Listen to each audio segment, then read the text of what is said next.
Welcome, friends. It's Miss Gisa, and today I have two special guests, Dr. Amita and Faariha. Dr. Amita is the author, and Faariha is the illustrator of Shanti and the Knot of Protection, a Rakhi story. Welcome, ladies. Thank you for having us. Thanks for being here with me. I really enjoyed your book. The illustrations for you are gorgeous. And I was just wanting to learn more about your process, and was wondering if you could tell me a little bit about the Festival of Rocky and who or what inspired you to write this book. Yeah. So I can start with that. And Rocky really celebrates the special bond between a brother and sister. And that term, Raksha Bandhan, actually means that bond of protection. And so typically the sister ties a Rakhi, which is like just like a friendship bracelet that they tie around the right wrist of the brother. And then she feeds him like his favorite food. And then the brother gives the sister gifts, which the sister loves. And it's just a really nice day. And then they have Indian sweets, and it's usually celebrated on a full moon day in August.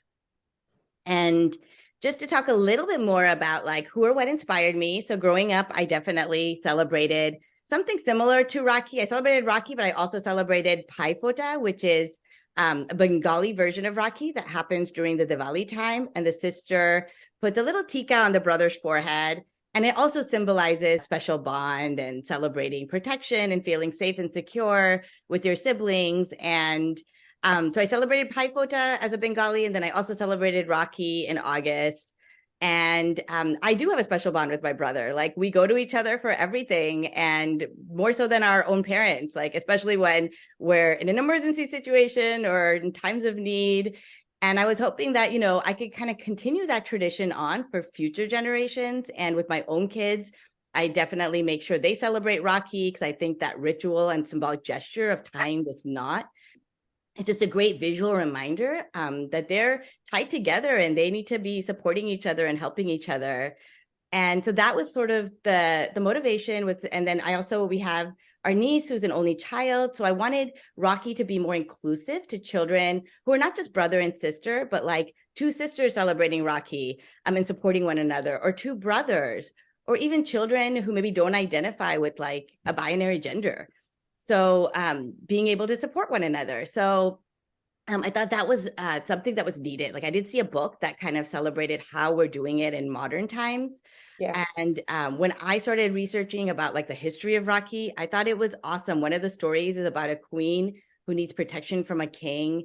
And so she sends him, this Rocky, and she's afraid of this invasion that may be happening in her own queendom, is what we call it in the book. And so I thought, like, you know what? This is a great way to teach children a little bit more about the historical origins. Because in all my books, it's always sort of like, I want to make sure, like, well, what do I want children to learn from this? And one of the things I want them to learn is what was the historical origin of this celebration, and what better way to kind of give them this imagery and sort of symbolic guide of this knot of protection that came from these palaces in the 1500s. I love that. I love the knot of protection. I love that you tie it around the wrist, kind of like, because the siblings are tied together. I think that Yes. is so beautiful. Yeah. Um, and I had heard of the festival, but didn't know the background. So I really learned a lot from Oh, this book great. that you created. Yeah. Yeah. I um I was surprised in the beginning of the story where the parents die, and was wondering if you came up with the storyline because it's very different from your other two books. Mhm. One that I have here, Lights, Camera, Diwali.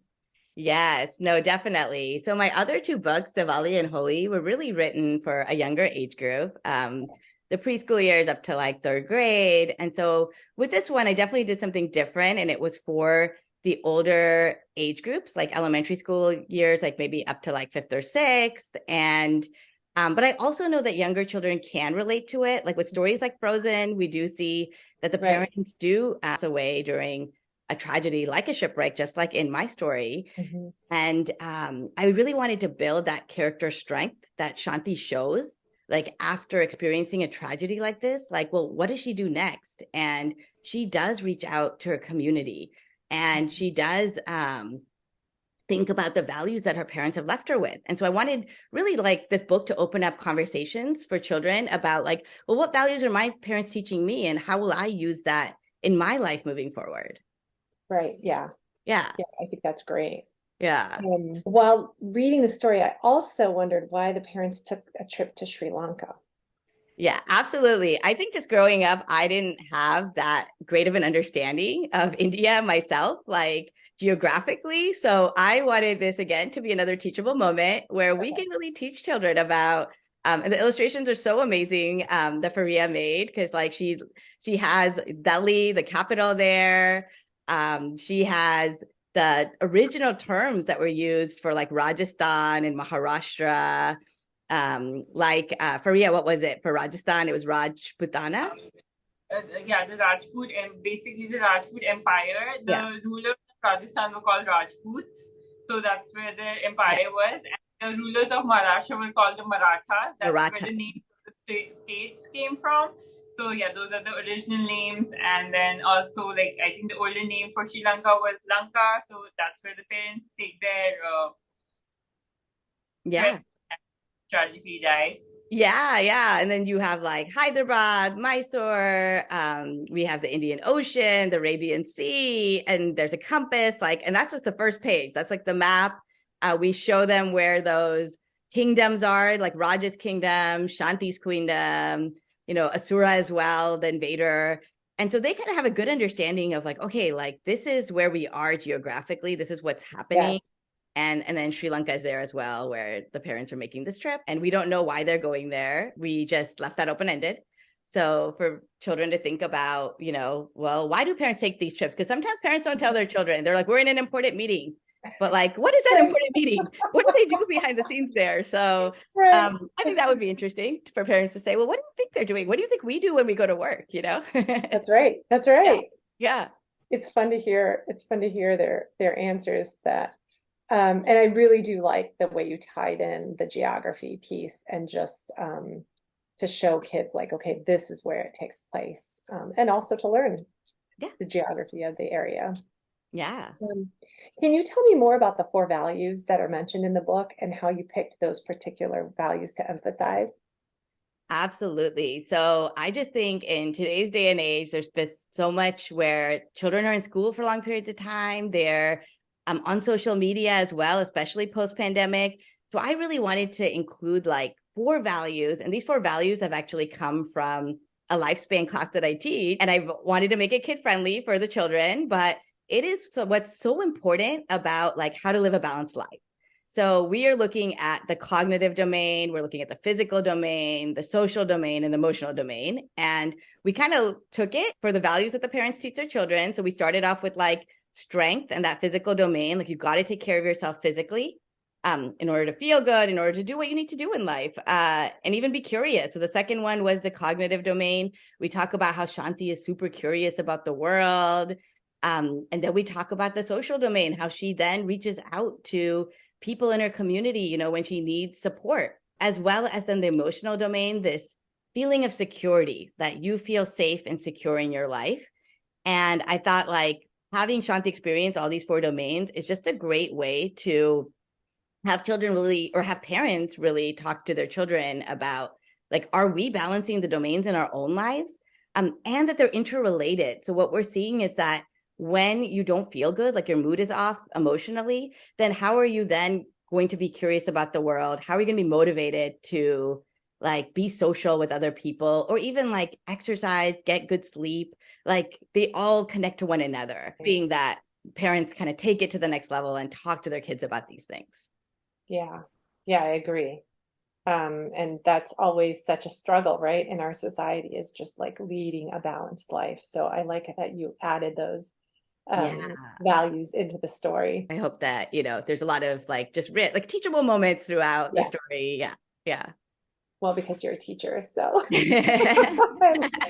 That's true. I also really like the glossary in the back for those of us who are not familiar with the terms. Yeah. I think that's really helpful. And I was curious about how you chose the names of the main characters. Yes, there was a lot of back and forth with the names. And Miss Barna, who is the librarian at my children's elementary school at John Green Elementary, she actually helped me. And we were going back and forth. And I knew I wanted the queen's name to be Shanti because it means Okay. peace. And I feel like we're all kind of trying to reach that inner peace within us. So I wanted to show that, again, those four values really help her obtain that peace, even though there's all this stuff going on around us, like, and her. But like, it really symbolizes that we have ups and downs in our life, but how do we like really hold on to that inner peace and strength? And then she's doing the same thing. Like there's things being thrown at her, this invader's coming in, but she's just like, okay, I have this inner peace within me. So I wanted that to be something that the children kind of maybe connected as they think about that word Shanti. Raj literally means king. Asura literally means like a demon in Hindu mythology. So those were just sort of literal translations. And then Tufan is her horse, and that means storm, which I just love because this is where it's sort of like the climax of the story where they're like, she's like, okay, this invader's coming. What do I do? And so there is this inner turmoil and storm within her. And she takes off on her horse Tufan to then go and reach out for support. So that's where, like, you know, some of these terms really came from. You are so thoughtful about writing the story. And I love all the layers that you've added to it. Yeah, thanks so much. So I was curious about how do you celebrate Rakhi with your children today? Because you gave us this beautiful historical origin of the festival, and just curious about your family and your celebration, both of you, how you both celebrate in your families.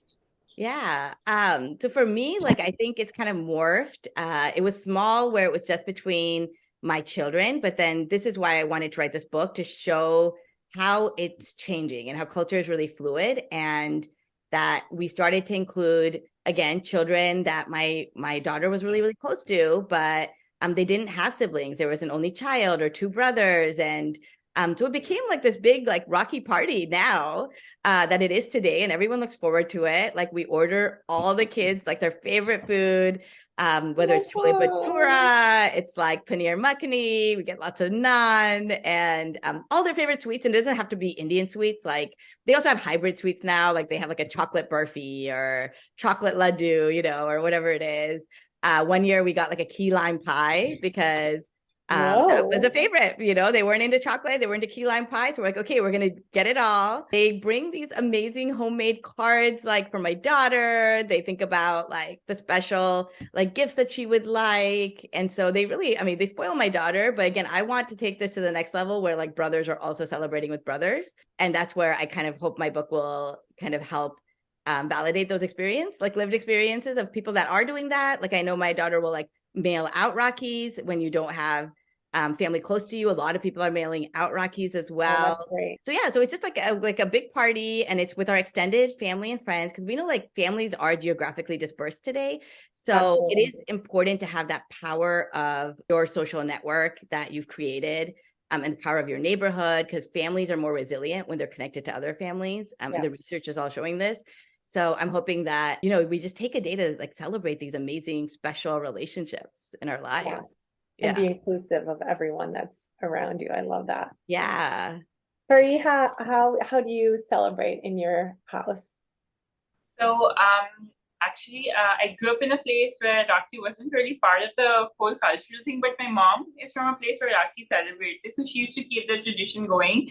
And I always used to make handmade Rakhis for my brother. Like I would make the knot, like I would like make a really pretty Rakhi, select all the colors, and put in a lot of effort and be really excited. And I would just tie to my brother, and he wouldn't even buy me a gift or like, you know, get me anything at all. And I did so much effort, like at least reciprocate something, and then my mom would feel bad for me, and then she would buy something on his behalf, and you know, that's what used to happen. I used to feel like, oh my god, we have no bond, he doesn't care about me, I'm so upset. And then it ended up going to a boarding school, and I used to still like make those Rakhis and, you know, send it to him. And I'm like, oh, did you wear it? Like, did you tie it? And he's like, no, it's just there. And I'm like, this is horrible. But now that we've actually grown up and like we're quite, they were like a lot older, now I don't actually send out Rakhis, but like he calls me up and he checks up on me and he actually sends me gifts now. And he's like, now I finally feel that even though we don't physically tie Rakhi to each other anymore, we appreciate the bond that Rakhi is trying to signify. So, no, better late than never, I guess. So that's basically that's me and my brother. So you created your own Rakhi, and Dr. Amita, did you also create your own Rakhi? So this is something I haven't, but I have heard that people do this and I love it. So this is why I wanted to include it in the book. Because when I hear from my other friends, they not only do they like think about like the favorite colors of like their sibling or brother or whoever they're giving it to, but they like will send them like loving kindness meditation thoughts. Like while they're making it, they'll be thinking like, may they be healthy, may they be happy, may they be at peace. Beautiful. And I just love that. So just thinking about the person and giving them these positive vibrations and energies, like while you're making it, and then giving it to them, I think it's so thoughtful and meaningful. So this is something I'm definitely doing this coming year, and I'm having my daughter do it. And so we're going to buy the embroidery thread. And Faariha has these amazing illustrations at the back of the book that you'll see. I love those illustrations, Faariha. They're beautiful. And we even did personalized. We did personalized, like where you buy like the name or you want to put pie on there. So yeah. So before this year, you're going to do that. Did you just buy pre-made ones? I did, because sometimes like there was like, there was an organization that was giving back to like the nonprofit Manav Sadhana. So I was like, oh, okay, I'll purchase some from there and then give that back to the nonprofit and things like that. Indian stores always have them. What we're finding is that brothers actually don't like, if you see the ones that the Indian stores, they're sometimes like have a lot of stuff going on. And brothers just want something really simple. They just want like a thread that they can keep on their hands until maybe it falls off on its own. So is that the custom that you wear it till? Sorry. Yeah. Is it the custom that you wear it until it falls off? That's what I've heard. And I think that's what it normally is. Like you just wear it until it falls off, and it's always kind of there to remind you. Yeah. So nice. That's so beautiful. Faariha, I want to get into chatting about your gorgeous illustrations. What inspired your beautiful illustrations of the kings, queens, and palaces? Okay, so initially when I started talking to Dr. Amita, she said that she wanted something that was like very, Indian, and she's like referenced a few Bollywood period movies, and I like, initially I was going with those as my reference idea, like, okay, the queen should look a little bit like Padmavati. She's like a queen from another Rajasthan, like she's a Rajasthani princess basically. And then like as I was going through like different artworks, I realized like why not take inspiration from the artworks of Rajasthan itself. So there's a form of paintings called Rajasthan miniature paintings that are made during the times of Mughal kings and stuff, and they're really beautiful and really detailed. So I started using those for the inspiration for the characters and the outfits, like everything very bright and colorful with, these Indian prints. So that's where the inspiration for the outfits and the characters came from. And for the palaces and stuff, I took inspiration from Rajasthani architecture and Mughal architecture, and then I kind of sort of fused it together to make the palaces and all. So yeah, that was those the characters, just their faces, their clothing. They're just beautiful. Like I would wear any of the clothing that they are wearing.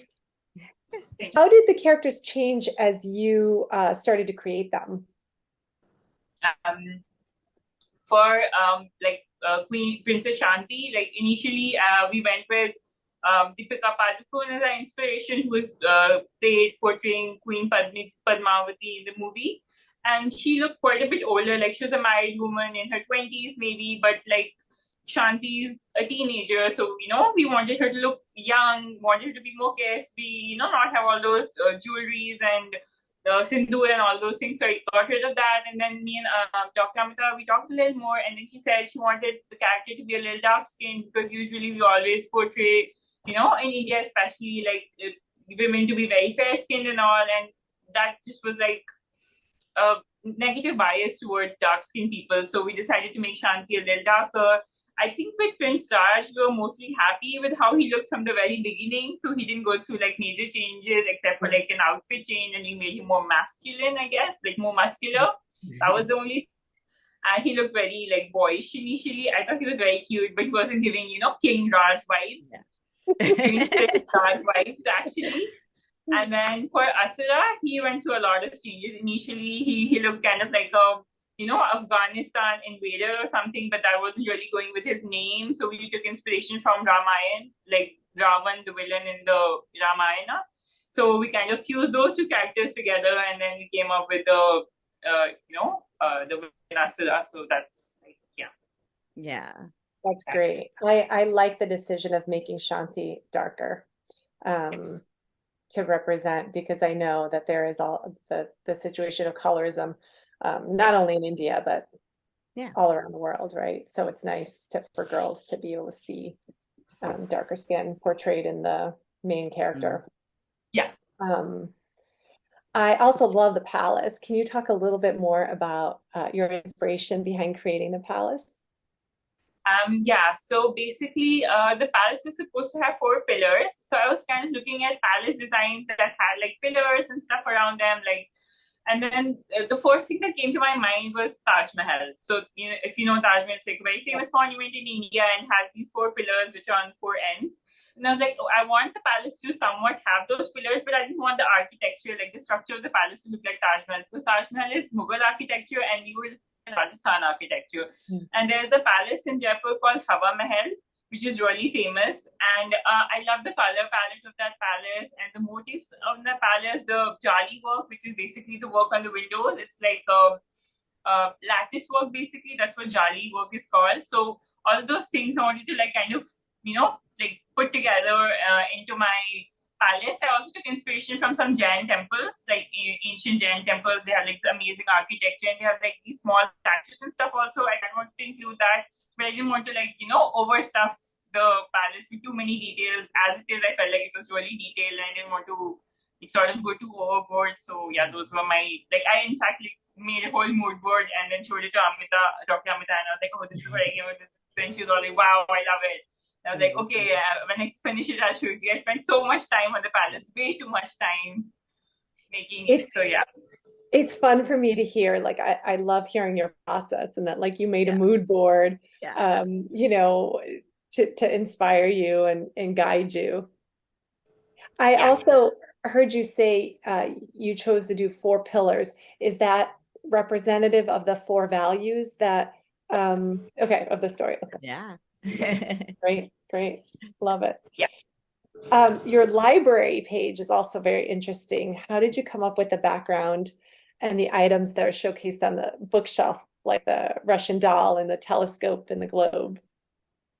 So this may be like a little bit of a stretch, but the library is kind of inspired from my own library back at home. So my mom really loves to collect these items. Like she's really into science, and basically she likes to read about olden scientists, like from the golden age of Islam. So all of those items, some of them are like really olden devices. Like the globe is basically actually it's not a celestial globe. Like the one of the items is basically used to calculate the position of stars in the sky, and the Russian doll is basically it's something from a different culture. I wanted to show Shanti as someone who's really curious. So she basically likes to learn about different places and their culture, not just through books, but like through having actual items, so that she can just always remember and look at those things and know more about them. So that's basically the inspiration. And I also have a lot of those items at my own house. So I basically just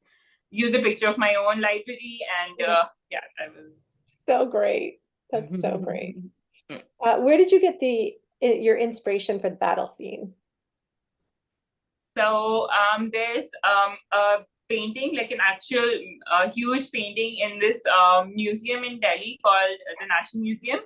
And they have like all of these amazing miniature paintings on display. And I just went to the museum for inspiration. You also have this place called the Delhi Heart, where all of these painters, put their traditional paintings and all those things on display for sale and stuff. Like you can buy a lot of amazing handicrafts at Delhi Heart. So I went there and got inspiration, took a few pictures secretly, and then one of the pictures had like this battle scene, which was a little different from the battle scene that I've drawn. In that battle scene, it was like an internal war or something. Like it was a war between 2 brothers, like from the same party.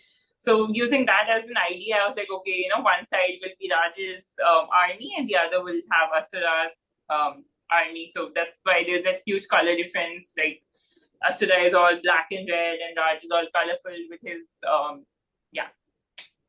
That's horses great. and Yeah. soldiers. How did you create the present day Rakhi pictures? And did you get inspiration from how Indians celebrate Rakhi today?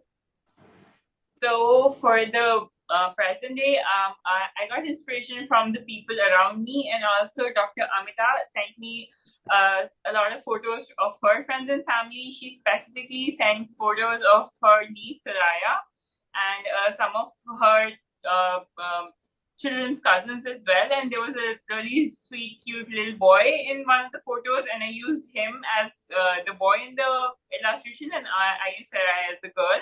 And then they're tying the Rakhi to each other, and I thought it was really cute. For the older couple, it was really hard to find any reference photos because because people usually tend to focus on the younger generation, like the kids and stuff, when they're celebrating Rakhi. But it's a festival that's for people of all ages. So yeah, I had to kind of go to the internet and take some inspiration for the older couple, but all the other pictures are family members and friends and stuff. So yeah. Oh, okay. Now I have a copy of the book, but I want everyone to know, where can they find a copy of this book and a copy of all your other books, Dr. Amita? Yeah, so everything is available on Amazon. And if they want digital copies, we have it on Etsy and Teachers Pay Teachers as well. Okay. And then I will list for our viewers all of the social media links and all of the links to buy the books on Etsy and Amazon. And I'm just wondering, is there another book in the future? So as of now, I don't have anything planned, but when I wrote my Rakhi book, I didn't know I was going to write it either. So I definitely am always looking around for inspiration through my own lived experiences and stories. And so as culture is changing, we'll have to wait and see. Well, we'll be waiting in great anticipation for this book to come out, and then for your next ones. Thanks so much, Shisa. Thank you, ladies. So Thanks for being here with me today.